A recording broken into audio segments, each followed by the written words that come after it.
நமது ஜெபம் டிவியில் மறுரூப நேரம். நீங்கள் விசுவாசித்து பேச வேண்டிய முதல் வார்த்தை, நான் நானா வரல, என்னை அழைச்ச ஆண்டவரால வந்திருக்கிறேன். இந்த குடும்பம் தானா ஏற்படல, என் கர்த்தர் எனக்கு ஏற்படுத்தி கொடுத்த குடும்பம்.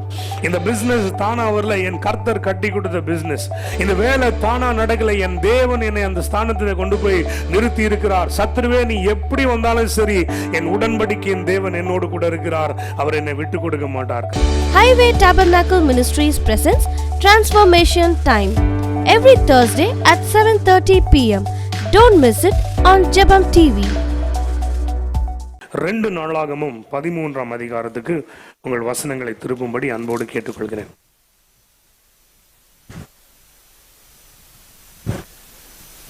ரெண்டு நாளாகமும் 13ஆம் அதிகாரம்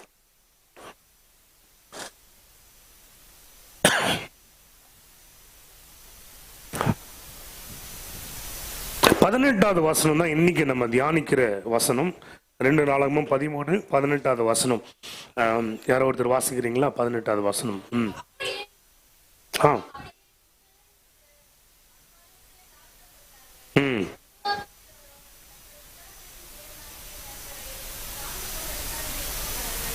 ரெண்டு எக்ஸ்ட்ரீம்ஸ் அங்க போடப்பட்டிருக்குது. ஒன்னு அவர்கள் தாழ்த்தப்பட்டார்கள், இன்னொரு சைடுல அவர்கள் மேற்கொண்டார்கள்.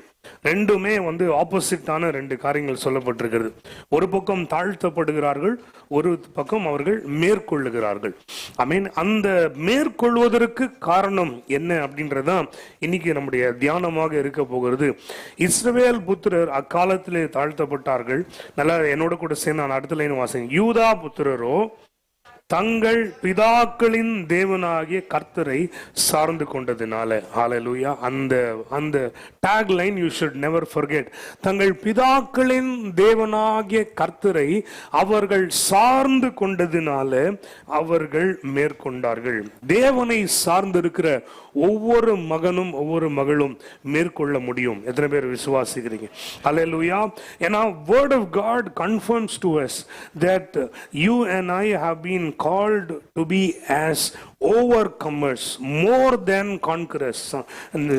அந்த ரோமன்ஸ் 13ல சொல்லப்பட்டிருக்கிறது போல நம்ம பார்த்தோம்னா, நம்ம முற்றிலும் ஜெயம் கொள்ளுகிறவர்களாக கர்த்தர் நம்மை அழைத்திருக்கிறார்.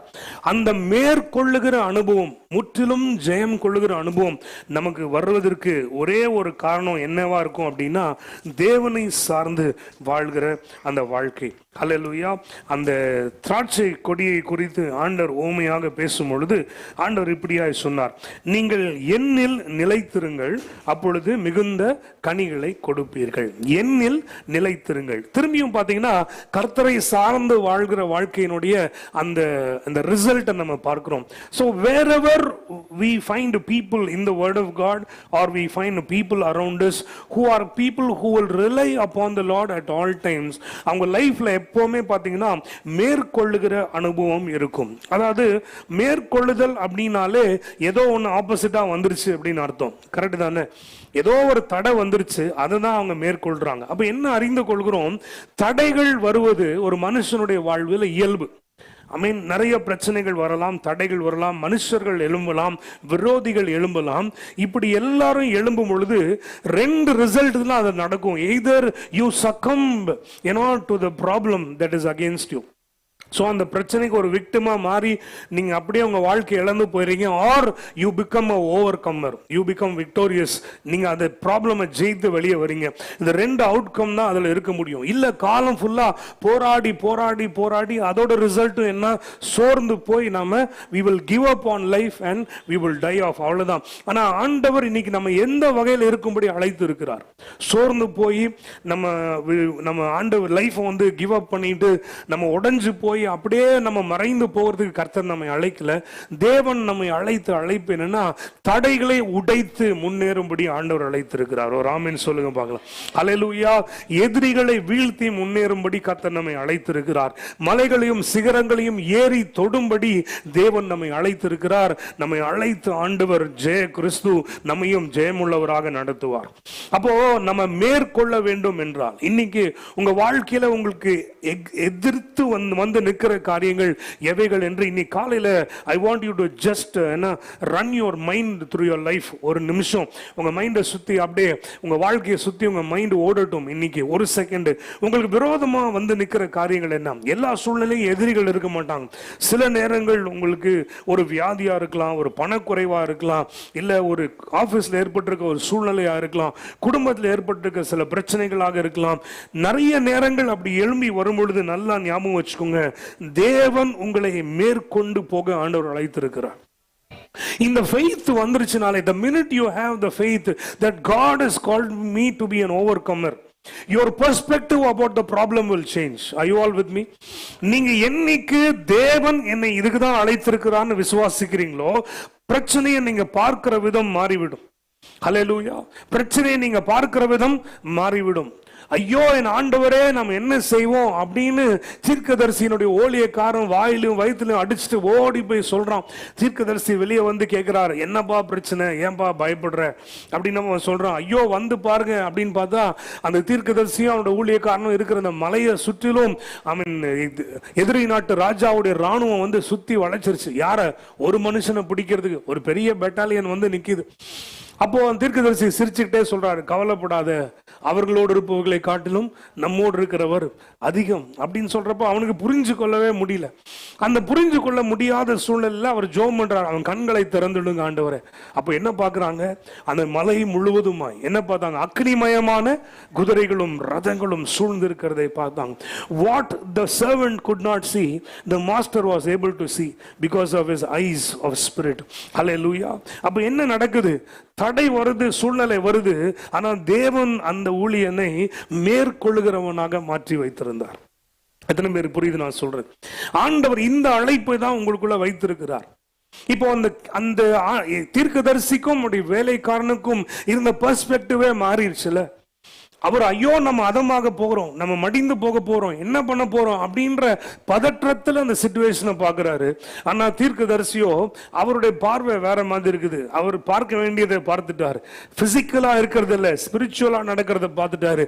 தைரியமா சொல்றது, கவலைப்படாத, அவர்களோடு இருக்கிறவர்களை காட்டிலும் நம்மோடு இருக்கிறவர் பெரியவர். இன்னைக்கு if you have faith on the works of God, if you have faith on the word of God, அவருடைய வார்த்தையின் மேல அவருடைய கிரியையின் மேல விசுவாசம் இருக்கும் என்றால் நீங்கள் சூழ்நிலையை பார்க்கிற விதம் மாறிடும். ஒரு ஆமென் சொல்லுங்க பார்க்கலாம். உங்க குடும்பத்தில் தினம் தினம் நடந்துட்டு இருக்கிற அந்த பிரச்சனையை நீங்க பார்க்கிற விதம் மாறிடும். ஹல்லேலூயா. உங்களை ஆபீஸ்ல தொடர்ந்து உங்களை நோண்டி டார்ச்சர் பண்ணிக்கொண்டே இருக்கிற அந்த பர்சனை நீங்க பார்க்கிற விதம் மாறிவிடும். ஹல்லேலூயா. அந்த சூழ்நிலையை நீங்க பார்க்கிற விதம் மாறின உடனே let me tell you, உங்களுக்குள்ள இருக்க faith ஆக்டிவேட் ஆயிடும். ஜெயிக்கிற எண்ணம் வந்துடும். ஜெயம் கர்த்தராலே கொடுக்கப்படும். எத்தனை பேர் விசுவாசிக்கிறீங்க? ஹல்லேலூயா. இன்னைக்கு அதனால சொல்றேன், இன்னைக்கு காலையில as you listen to today's word, நல்லா ஞாபகம் வச்சுக்கோங்க, தேவன் நம்மை மேற்கொள்ளும்படி அழைத்திருக்கிறார். ஹல்லேலூயா. தேவன் நம்மை ஓவர் கமர்ஸா இருக்கும்படி அழைத்திருக்கிறார். அதுக்கு ரகசியம் ஒன்னேதான், கர்த்தரை சார்ந்ததினால் அவர்கள் மேற்கொண்டார்கள். ஆமென். கர்த்தருக்கு ஸ்தோத்திரம் உண்டாவதாக. இந்த வசனங்களை எடுத்து நம்ம இந்த அதிகாரம் முழுவதும் நம்ம இப்போ வாசிக்க போகிறோம். 2 நாளாகமம் 13ஆம் அதிகாரம் முறைமுறையாய் நம்ம வாசிக்கலாம். ஆமென். அதனுடைய பின்னணியும் அப்பதான் உங்களுக்கு புரிய ஆரம்பிக்கும். 2 Chronicles, 2 Chronicles 13 chapter எடுத்துட்டீங்களா? வாசிக்கலாமா? ராஜாவாகிய யெரொபெயாமின் 18ஆம் வருஷத்திலே அபியா யூதாவின் மேல் ராஜாவாகி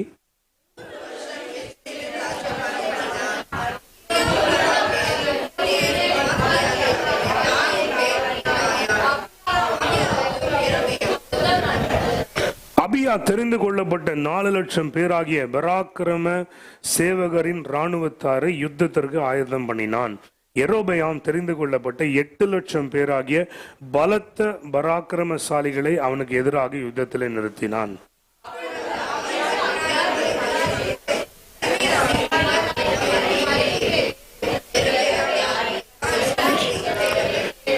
இஸ்ரவேலை என்றைக்கும் ஆளும் ராஜ்யபாரத்தை இஸ்ரவேலின் தேவனாகிய கர்த்தர் தாவீதுக்கும் அவன் குமாரருக்கும் மாறாத உடன்படிக்கையாக கட்டளையிட்டதை நீங்கள் அறியீர்களா?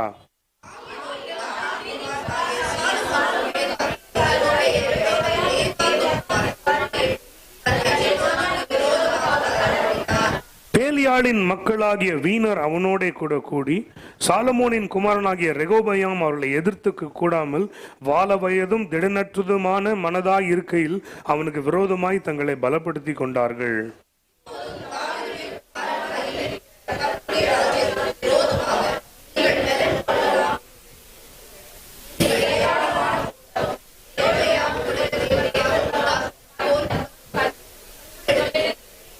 நீங்கள் ஆரோனின் குமாரராகிய கர்த்தருடைய ஆசாரியரையும் லேவியரையும் தள்ளிவிட்டு தேசா தேசங்களின் ஜனங்களைப் போல உங்களுக்கு ஆசாரியர்களை உண்டு பண்ணவில்லையோ?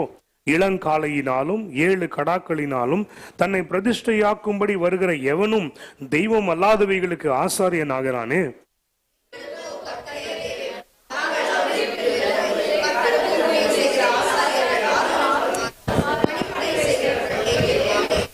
அவர்கள் தினந்தோறும் கர்த்தருக்கு சர்வாங்க தகன பலிகளையும் சுகந்த வாசனையான தூபத்தையும் செலுத்தி காலையிலும் மாலையிலும் பரிசுத்தமான மேஜையின் மேல் சமூக தப்பங்களை அடுக்கி வைக்கிறதையும் பொன் குத்து விளக்கையும் அதன் விளக்குகளையும் சாயங்காலம் தோறும் ஏற்றுகிறதையும் விசாரிக்கிறார்கள்.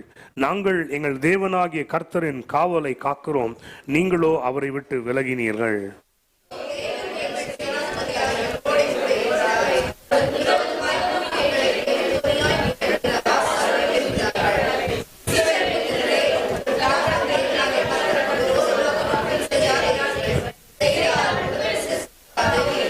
யெரொபெயாம் அவர்களுக்கு பின்னாக வரத்தக்கதாக ஒரு பதிவிடையை சுற்றி போக பண்ணினான்.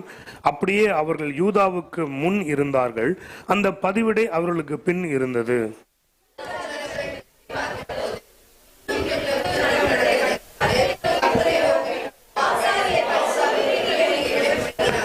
யூதா மனுஷர் ஆர்ப்பரித்தார்கள்.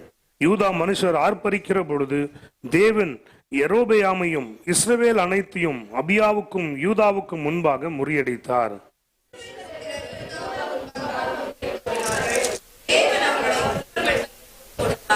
அபியாவும் அவனுடைய ஜனங்களும் அவர்களில் மகா சங்காரம் பண்ணினார்கள். தெரிந்து கொள்ளப்பட்ட 5 லட்சம் பேர் இஸ்ரவேலிலே வெட்டுண்டு விழுந்தார்கள்.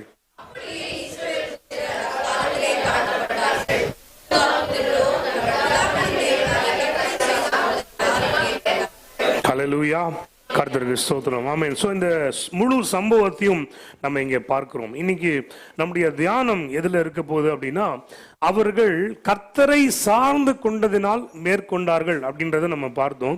அவர்கள் கர்த்தரை சார்ந்து கொண்டது அப்படின்ற அந்த பதம், அவர்கள் எப்படி கர்த்தரை சார்ந்து கொண்டார்கள் என்பதை தான் இந்த சம்பவத்துல இருந்து நம்ம வாசிக்க இருக்கிறோம்.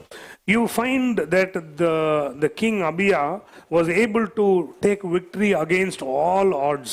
ஏன் அப்படின்னா இந்த வசனத்துல நம்ம வாசிக்கிறோம், 3வது வசனத்துல கிளியரா போட்டப்பட்டிருக்கு. அபியா அந்த போர்ல 4 லட்சம் பேராகிய பராக்கிரம சேவகரின் ராணுவத்தை வைத்திருந்தான். So he had 4 lakh people.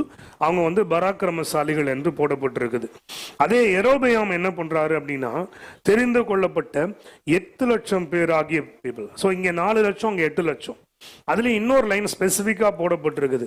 முன்னாடி சொல்லிருக்குது பராக்கிரமசாலிகள், இந்த லைன்ல பாத்தீங்கன்னா பலத்த பராக்கிரமசாலிகள். அங்க பாத்தீங்கன்னா இருக்கும் 8 லட்சம் பேர் ஆகிய பலத்த பராக்கிரமசாலிகளை அவனுக்கு எதிராக யுத்தத்தில் நிறுத்தினான். ஸோ அப்படியே double the amount of people, double the amount of armoury, double the amount of strength எல்லாமே யெரொபெயாம் என்ற அந்த ராஜாவுக்கு இருக்கிறது.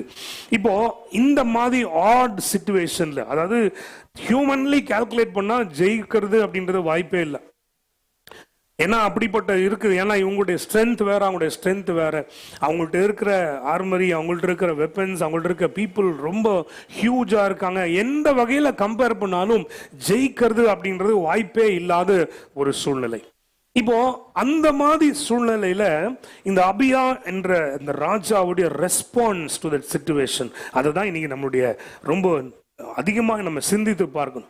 நான் திரும்ப நிறைய ராஜாக்களை நான் உங்களுக்கு இன்ட்ரோடியூஸ் பண்ண, லைக் யெகோஷாபாத், லைக் எசேக்கியா, அந்த மாதிரி எல்லாருக்குமே இந்த நாளாகம புத்தகத்தில் படிக்கும் பொழுது தேவனை தேடுகிற உணர்வுள்ள எல்லா ராஜாக்களும் செய்த ஒரு காரியம் என்ன அப்படின்னா, இந்த மாதிரி கொடுமையான நேரத்தில், அவர்களுடைய இழப்பு பக்கத்தில் நிற்கிற நேரத்தில், எதிரிகள் ஊடுருவி விடுவார்கள் அப்படின்ற நேரத்தில் அவங்க ஒரு நிமிஷம் கூட மாம்சமா யோசிக்காம உடனே ஆண்டவரை தேடுகிற உணர்வோடு அவருடைய பிரசன்னத்துக்கு போகிறார்கள். அவருடைய வாக்குத்தத்தத்தை பிடித்து உறுதியாய் நிற்கிறதை நம்ம பார்க்கிறோம். இங்க கிங் அபியாவும் அப்படிதான். ஹல்லேலூயா. அங்க பார்க்கும் பொழுது அந்த இடத்துல ஏறி நின்று அவர் பேசுகிற அந்த வார்த்தையில அவருடைய சார்பு கர்த்தர் மேல அப்படின்றது எப்படி அவர் காண்பிக்கிறான்னு பார்க்கிறோம். So against all odds he is standing. அவர் ஜெயிப்பதற்கான வழியே கிடையாது. அப்போ அந்த இடத்துல ஏறி நின்று அவர் சொல்லுகிறது என்ன அப்படின்னு பார்த்தீங்கன்னா, முதல் காரியம் என்ன சொல்றாரு அப்படின்னா, மாறாத உடன்படிக்கையாய் கட்டளையிட்டதை நீங்கள் அறியீர்களா? 5வது வசனத்துல கர்த்தர் தாவீதுக்கும் அவன் குமாரனுக்கும் மாறாத உடன்படிக்கையாய் கட்டளையிட்டதை நீங்கள் அறியீர்களா? ஃபர்ஸ்ட் கிங் அபியா ஜனங்களுக்கு ரிமைண்ட் பண்ணுகிற காரியம் என்ன அப்படின்னா, இந்த தேசமோ அதற்கு நான் ராஜாவாய் மாறினதோ, நல்லா கவனிச்சுக்கோங்க, it is not by accident, it is not by a random choice, but it is by a covenant by the Lord. புரியுதா நான் சொல்றது? நீங்க எதேச்சியா இது நடந்தவில்லை, யாரோ மனுஷ தீர்மானத்தின்படி நடக்கல. இது தேவனுக்கும் இஸ்ரவேல் ஜனங்களுக்கும் ஆண்டவருக்கும் இடையே ஏற்பட்ட ஒரு உடன்படிக்கை என்பதை மறந்துடாதீங்க அப்படின்னு அவர் ஏறி நின்னு சொல்றார். இன்னைக்கு நான் சொல்றேன், நம்முடைய ஆண்டவர் உடன்படிக்கையின் ஆண்டவராக இருக்கிறார். அந்த உடன்படிக்கை என்ற வார்த்தையை நீங்க திரும்ப திரும்ப நிறைய தியானிக்கணும். ஏன் அப்படின்னா, ஒரு அக்ரிமெண்ட் மாறிடலாம், கான்ட்ராக்ட் படி இல்லை அப்படின்னா நல் அண்ட் வாய்டா மாத்திடலாம். ஆனா என்னைக்கு உடன்படிக்கை பண்ணப்படுகிறதோ அந்த உடன்படிக்கை மாறுவதே கிடையாது. ஹல்லேலூயா. ஈஸ்டர்ன் கல்ச்சர்ல உடன்படிக்கை பண்ணும் பொழுது அங்க ஒரு பழக்கம் இருந்ததாம். எப்படின்னா, ஒரு மிருகத்தை 2ஆய் துண்டித்து 2 பக்கம் வச்சிருவாங்க. அந்த ஒன்றை வெட்டிட்டு அப்படியே தள்ளி வச்சிருவாங்க. நடுவுல ஃபுல்லா ரத்தமும் இதுமா இருக்கும் அப்படியே. அப்போ என்ன பண்ண, உடன்படிக்கையில ஈடுபடுகிற 2 பேர் அந்த ரத்தத்தை மிதித்து அந்த பக்கம் நடந்து போவாங்க, அங்க இருக்கவங்க இந்த பக்கம் நடந்து வருவாங்க. அப்போ ரத்தத்தினால அந்த உடன்படிக்கை செய்து அவங்க என்ன சொல்லுவாங்களாம் அப்படின்னு பாத்தீங்கன்னா, இந்த உடன்படிக்கையை நான் மீறுவேன் என்றால், இந்த உடன்படிக்கையை ஒருவேளை நான் மீறிட்டேன் அப்படின்னா, இந்த மிருகத்திற்கு ஆகிற நிலைமை எனக்கு ஆகட்டும் என்று அவர்கள் சொல்லுகிறார்கள். அதுதான் அந்த உடன்படிக்கையினுடைய சாராம்சம். நல்லா கவனிங்க, இது மனுஷனுக்கும் நடக்கிற உடன்படிக்கையில இப்படி நடந்தா பரவாயில்ல. ஆனா இங்க பார்க்கிறோம், தேவனுக்கும் மனுஷனுக்கும் நடந்த உடன்படிக்கையிலும் கர்த்தர் இப்படி செய்கிறார். ஏப்ரஹாம் ஆண்டவர் அழைக்கிறார். அவன் மிருகங்களை எல்லாம் வெட்டி வச்சுட்டு காலையிலேருந்து சாயந்தரம் வரைக்கும் வெயிட் பண்ணிட்டு இருக்காரு. ஆண்டவர் வர காணோம். ஆனால் ஆண்டவர் வரேன்னு சொல்லியிருந்தார். அந்த இடத்துல வாசிக்கும் பொழுது அந்த மாலை நேரத்தில் அந்தி பலி செலுத்துகிற நேரத்தில் என்ன நடக்குதுன்னா, ஒரு அக்கினி இறங்கி நல்லா கவனிங்க, பிளந்து இருக்கிற இந்த மிருகங்களுக்கு நடுவாய் கடந்து போனதான். ஹல்லேலூயா. நான் இது ஃபர்ஸ்ட் டைம் படிக்கிறப்போ I was so thrilled. ஏன் அப்படின்னா, மனுஷன் சத்தியம் பண்ணி கொடுக்குறான், ஓகே, ஆண்டவர் இறங்கி இந்த உடன்படிக்கையில நான் சீரியஸா இருக்கேன்னு ப்ரூவ் பண்ணணும்னு அவசியமா என்ன அவருக்கு? அவர் இறங்கி வந்தார் ஏப்ரஹாமுக்காக. இந்த உடன்படிக்கையை நான் ஏற்படுத்துகிறேன், இதுல நான் இன்னமும் உறுதியா இருக்கிறேன், இது மாறாது அப்படின்ற உணர்த்துவதற்காக ஒரு மனுஷனை போல ஆண்டவர் இறங்கி ஆபிரகாமோடு தன்னுடைய உடன்படிக்கையை ஏற்படுத்தினார். அவர் நடந்து போனார், அந்த மிருகங்களின் துண்டின் நடுவில் அவர் நடந்து போனார், உடன்படிக்கை ஏற்படுத்தினார். இன்னைக்கு அந்த ரத்தத்தை காட்டிலும், ஆபேலின் ரத்தத்தை காட்டிலும் மேன்மையான ரத்தத்தை உடைய இயேசுவின் ரத்தத்தினாலே நமக்கு ஒரு உடன்படிக்கை ஏற்படுத்தப்பட்டிருக்கிறது. ஹல்லேலூயா. So whenever you meet an enemy, first thing you have to remember என்ன தெரியுமா? That you are a person who has been covenanted by the Lord. அல்லேலூயா. உங்கள் மேல ஆண்டவருடைய உடன்படிக்கையினுடைய ஆசீர்வாதம், உடன்படிக்கையினுடைய ஆண்டவருடைய அந்த உடன்படிக்கை உங்க மேல இருக்கிறது என்பதை நீங்கள் மறந்துடக்கூடாது. அல்லேலூயா. இந்த உடன்படிக்கை எப்படிப்பட்ட உடன்படிக்கை? ஒவ்வொரு நாளும் திருவிருந்து எடுக்கிறப்போ நம்ம சொல்றோம், நமக்கு ஒரு புதிய உடன்படிக்கையை கர்த்தர் ஏற்படுத்தி இருக்கிறார். இனி கிருபையினால அவர் நம்மை நடத்த போகிறார். மறந்துடவே கூடாது. அல்லேலூயா. நம்மள்ட்ட இருந்து தேவன் எதையும் டிமாண்ட் பண்ணல. அல்லேலூயா. நம்மள்ட்ட இருந்து இருக்க requirements எல்லாம் கல்வாரி சிலுவையில கர்த்தர் நிறைவாக்கி ஆண்டவர் முடித்து வைத்து விட்டார். Hallelujah. So we are called to walk in freedom. We are called to walk in absolute liberty. விடுதலையோடு ஆண்டவரை ஆராதிக்க, கர்த்தரை தொழுது கொள்ள நாம் அழைக்கப்பட்டிருக்கிறோம். நமக்கு இந்த முன் குறிக்கப்பட்டிருக்கிற எல்லாவற்றையும் இந்த உடன்படிக்கையின் தேவன் கொடுத்து ஆசீர்வதிப்பார். எத்தனை பேர் ஆமென் சொல்றீங்க? இந்த உடன்படிக்கையில ஆண்டவர் சொல்றாரு, உனக்கு விரோதமான ஆயுதங்கள் வாய்க்காது போகும். இயேசுவின் நாமத்தினாலே உனக்கு விரோதமாய் நியாயத்தில் எழும்பும் எல்லா நாவும் குற்றப்பட்டு போகும். எத்தனை பேர் நம்புறீங்க, விசுவாசிக்கிறீங்க? அதனால இந்த அபியா முதல்ல ஞாபகப்படுத்துற காரியம் என்னன்னா, don't forget covenant. I am a king of a covenant. My people are covenanted to the Lord. மறந்துராதீங்க என்று அவர் சொல்லுகிறார். இன்னைக்கு உங்கள் எதிரிகள் எழும்பும் பொழுது, சத்துருக்கள் எழும்பும் பொழுது, நீங்கள் விசுவாசித்து பேச வேண்டிய முதல் வார்த்தை, நானா வரல, என்னை அழைச்ச ஆண்டவரால வந்திருக்கிறேன். இந்த குடும்பம் தானா ஏற்படல, என் கர்த்தர் எனக்கு ஏற்படுத்தி கொடுத்த குடும்பம். இந்த பிசினஸ் தானா வரல, என் கர்த்தர் கட்டி கொடுத்த பிசினஸ். இந்த வேலை தானா நடக்கல, என் தேவன் என்னை அந்த ஸ்தானத்தில் கொண்டு போய் நிறுத்தி இருக்கிறார். சத்துருவே நீ எப்படி வந்தாலும் சரி, என் உடன்படிக்கையின் தேவன் என்னோடு கூட இருக்கிறார், அவர் என்னை விட்டு கொடுக்க மாட்டார். கரங்களை உயர்த்தி ஒரு ஆமென் சொல்லுவோமா? ஹல்லேலூயா. சோ இன்னைக்கு காலையில I want people to be encouraged. எதுக்கு என்கரேஜ்மெண்ட் வேணா நான் திரும்ப சொல்றேன், இன்னைக்கு தீமை என்னன்னா நீங்க மேற்கொள்ள அழைக்கப்பட்டு இருக்கிறீங்க. அப்ப சத்துருக்களை பார்த்து சோர்ந்து போக கூடாது. சோர்ந்து போகாம இருக்கிறதுக்கு நீங்க செய்யற முதல் காரியம் தான் ஆண்டவர் அழைக்கிறார். என்ன அப்படின்னு பாத்தீங்கன்னா, நீங்க உங்க உடன்படிக்கையின் தேவனை மறக்காம நீங்க உடன்படிக்கையின் ஆட்கள் என்பதை நீங்கள் உணர்ந்து கொள்ள வேண்டும். அடுத்தது 10வது வசனத்துல நம்ம இப்படி வாசிக்கிறோம். அவர் இப்படி சொல்றாரு, எங்களுக்கோ கர்த்தரே தேவன், நாங்கள் அவரை விட்டு விலகவில்லை. எல்லாம் வாயை திறந்து சொல்லுங்க, நாங்கள் அவரை விட்டு விலகவில்லை. இப்ப என்ன தியானித்து கொண்டிருக்கிறோம்? மேற்கொள்வதற்கு காரணம் என்னவா இருந்துச்சு? அவர்கள் தேவனை விட்டு பிரியாம இருந்தது. தேவனை சார்ந்தது எப்படி? முதல்ல அவர் உடன்படிக்கையை நினைவு கூர்ந்திருந்தார். 2வது காரியம் என்ன அப்படின்னு பாத்தீங்கன்னா, அவர்களை விட்டு விலகாதிருந்தார்கள். அவர்களை விட்டு விலகாதிருந்தால், கர்த்தரை சார்ந்து யூதா ஜனம் ஜெயிச்சிட்டாங்க அப்படின்னா, இந்த கர்த்தரை சார்ந்திருக்கிற யூதா ஜனத்துடைய அந்த அடையாளம் என்னன்னா, அவர்கள் தேவனை விட்டு பின்வாங்காதவர்களாக இருந்தார்கள். ஹல்லேலூயா. இன்னைக்கு நம்ம லைஃப்ல ஃபர்ஸ்ட் அண்ட் ஃபார்மோஸ்ட் இருக்க வேண்டியது என்ன அப்படின்னா, தேவனும் அவருடைய ராஜ்யமும். எல்லாம் கவனிக்கிறீங்களான்னு? நம்ம லைஃப்ல ஃபர்ஸ்ட் அண்ட் ஃபார்மோஸ்ட் இருக்க வேண்டிய காரியம் என்ன அப்படின்னா, தேவனும் அவருடைய ராஜ்யமும், கர்த்தரும் அவருடைய நீதியும். இன்னைக்கு எந்தெந்த ஃபேமிலிஸ்ல, எந்தெந்த பிசினஸ்ல, எந்தெந்த தனிப்பட்ட முறை வாழ்க்கையில தேவனுக்கு முதலிடம் கொடுக்கப்படுகிறதோ அந்த இடத்துல ஜெயம் நிச்சயம், அந்த இடத்துல விக்டரி நிச்சயம். ஹல்லேலூயா. அந்த இடத்துல எவ்வளவு சூழ்நிலை வந்தாலும் கர்த்தர் அது ஒவ்வொன்றா தகர்த்து போட்டு கொண்டே இருப்பார். இயேசுவின் நாமத்தை நான் சொல்றேன். அப்போ இந்த இஸ்ரவேல் ஜனங்கள், அந்த யூதா ஜனங்களுடைய வைராக்கியம் என்னன்னா, நாங்கள் கர்த்தரை விட்டு பின்வாங்காது இருக்கிறோம். இன்னைக்கு நம்மள எத்தனை பேர் அப்படி சொல்ல முடியும்? ஆண்டவரை விட்டு நான் பின்வாங்கவில்லை. அல்லேலூயா. நான் சொல்றேன், உங்களுடைய சின்ன சின்ன காரியங்கள் தான் நிறைய பெரிய பெரிய இம்பாக்டை உண்டு பண்ணும். ஒருவேளை அதிகாலையில் எழுந்து ஜெபிக்கிற பழக்கம் உங்களுக்கு இருக்கலாம், ஒருவேளை இருந்து இன்னைக்கு இல்லாம போயிருக்கலாம். பின்வாங்கிட்டீங்களான்னு கொஞ்சம் யோசிச்சு பாருங்க. சில தீர்மானங்களை உங்க வாழ்க்கையில நீங்க எடுத்திருப்பீங்க. இந்த மாதிரி நான் இனி பேச மாட்டேன், இந்த மாதிரி நான் இருக்க மாட்டேன், இந்த மாதிரி கர்த்தருக்கு விரோதமா நான் எழும்ப மாட்டேன். சில தீர்மானங்கள் இன்னைக்கு அதெல்லாம் மறந்துட்டு திரும்பியும் பழைய வாழ்க்கைக்குள்ள உங்க வாழ்க்கை வந்திருக்குதா? கொஞ்சம் திங்க் பண்ணி பாருங்க. தேவனை விட்டு பின்வாங்கி போயிட்டீங்களா? Hallelujah. When you took baptism, when you gave your life to the Lord, there have been certain commitments that you made to the Lord. இன்னைக்கு I want you to recollect your life. I want you to think about every word that comes out of your mouth. Are you a person full of the Holy Spirit of God? Are you a person with the Spirit of God inside of you? அப்படினா உங்களிலிருந்து the words that come out of your mouth எப்படிப்பட்டதா இருக்கிறது? ஹர்ட்டிங்கா இருக்குதா? ஹர்ட்ஃபுல்லா இருக்குதா? Break பண்ணுகிறதா இருக்குதா? தேவனுக்கு விரோதமா இருக்குதா? வல்கரா இருக்குதா?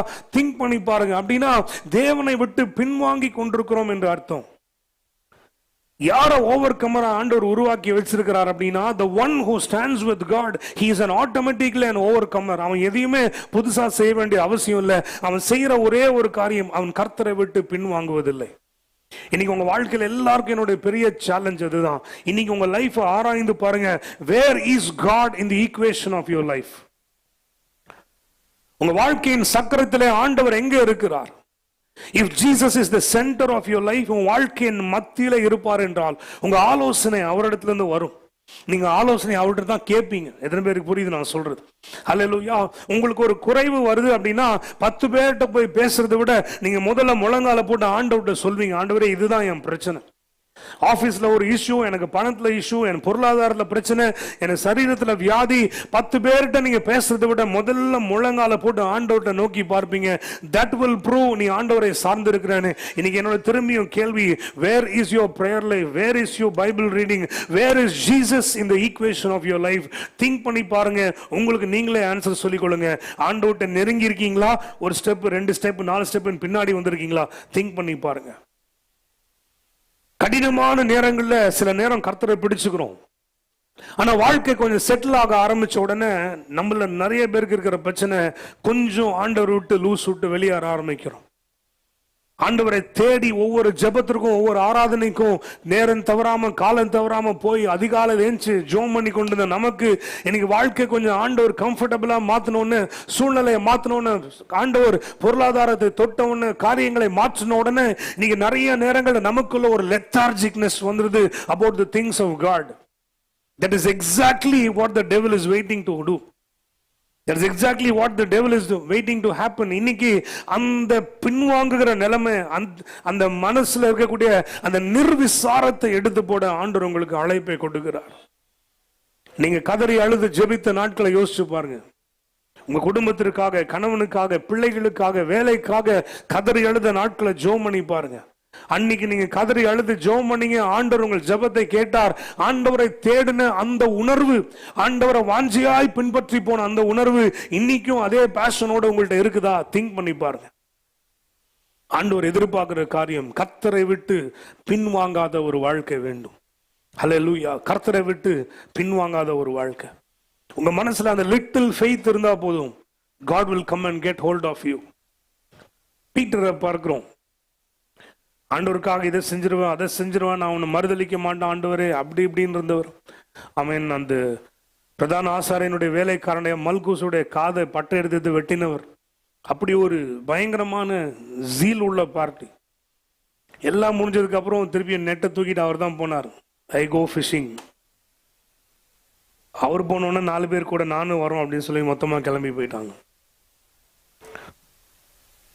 ஆண்டவர் விட்டு பின்வாங்கி அவன் ஓட நினைக்கிற அந்த பேதுருவை தான் கர்த்தர் தேடி வந்து கரையில உட்காந்து இருக்காரு. சாப்பிட்றதுக்கு ஏதாவது இருக்குதான்னு கேட்கிறாரு. இன்னைக்கு நம்ம பாடின பாட்டுல பாடின மாதிரி யோனாவை போல அடித்தட்டுல தூங்கினாலும் விட மாட்டார், பேதுருவை போல மறுதளித்தாலும் விட மாட்டார். அந்த லிட்டில் அமௌண்ட் ஆஃப் ஃபெய்த் உங்க உள்ளத்துல இருந்தா போதும், நீங்க எங்க இருந்தாலும் கர்த்தர் உங்களை திருப்பி கொண்டு வந்துருவார். ஹல்லேலூயா. ஆண்டவர் விட்டு பின்வாங்கி போக இடம் கொடுக்காதீங்க. You cannot run away from God for a long time. I have run away from the Lord for a long time. I tried running away from the Lord. ஆனா ஆண்டவர் என்னை விடல. எவ்வளவோ ஆண்டவர் விட்டு ஓடி போக ட்ரை பண்ண, ஆனா ஆண்டவர் திரும்பி என்ன அந்த அழைப்புல தான் கொண்டு வந்து நிறுத்தினார். இன்னைக்கு உங்களுக்கு சொல்றேன், ஹல்லேலூயா. அவரை விட்டு பின்வாங்காத ஒரு வைராக்கியம் நமக்குள்ள இருக்கும் அப்படின்னா, அதாவது சில லெசன்ஸ் நம்ம கடினமான விதங்களிலே கற்றுக்கொள்கிறோம், உண்மைதான். ஆனா எல்லா லெசனையும் அப்படிதான் கத்துக்கணும்னு அவசியம் கிடையாது. சில லெசன்ஸ் ஒன்லி பை ஒபீடியன்ஸ். ஆண்டவர் சொல்றார், அவரை விட்டு பின்வாங்காதீங்க, கர்த்தரை சார்ந்து நில்லுங்கன்னா அவ்வளவுதான். அதுக்கு கீழ்ப்படிந்து நின்னாலே ஆசீர்வாதம் தானாய் வரும். ஏற்ற நேரத்தில் கர்த்தர் கொண்டு வருவார். தேவன் உங்களை ஆசீர்வதிக்கும் பொழுது நான் சொல்றேன், அந்த ஆசீர்வாதம் உங்களுக்கு வேதனையோட வராது, அது ஆசீர்வாதம் சந்தோஷத்தோட வரும். புரியுதா? அத்தனை பேருக்கு ஒரு வீடு கட்டுறோம் அப்படின்னா அந்த வீட்டுக்குள்ள கிரகப்பிரவேசம் பண்ணி போறதும் சரி, அங்க வாழ்ற வாழ்க்கையும் சரி சந்தோஷமா இருக்கும், ஆசீர்வாதமா இருக்கும். அது சார்ந்த பொருளாதாரங்களும் கர்த்தரை ஹேண்டில் பண்ணி இருப்பார். நம்மளே எத்தனை பேருக்கு தெரியுமே, ஒரு வீடு கட்டி கடனாளியா மாறி கடன்ல மறித்து போனவங்களை கேள்விப்பட்டிருக்கோமா இல்லையா? A blessing when it comes from the Lord, it brings joy and gladness. ஆண்டோடைய சமாதானம் அதுல இருந்து வரும். அப்போ அந்த blessing வர்றதுக்கு தாமதம் ஆகலாம், ஆனா தவறி போகவே போகாது. எத்தனை பேருக்கு புரியுது? Any blessing for that matter. நீங்க ஆண்டவரை சார்ந்து நின்றுட்டு இருந்தீங்க அப்படின்னா, கர்த்தருக்கு முதலிடம் கொடுத்திருந்தீங்கன்னா, இவைகள் எல்லாம் உங்களை தேடி வரும். இவைகள் எல்லாம் யாரை தேடி வரும்?